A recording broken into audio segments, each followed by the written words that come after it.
若要假就爱假好成。有一位伫咧美国留学的台湾人，伫咧当地超市买到一包新德米粉，等到厝里才发现讲，这外包装顶头写的是中国台湾省制造的，伊感觉真怪奇。正港的新德米粉业者是出面来驳回，讲这位留学生所买到的是中国制造假的新德米粉。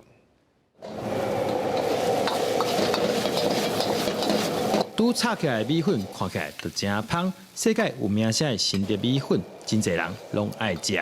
不过，即马在美国传出包装写中国台湾省新德市制造的山寨新德米粉，正港的新德米粉业者感觉实在真冤枉。它也没有电话，基本上很容易分辨的，就是说你一定客诉一定要有电话嘛，他也不敢写。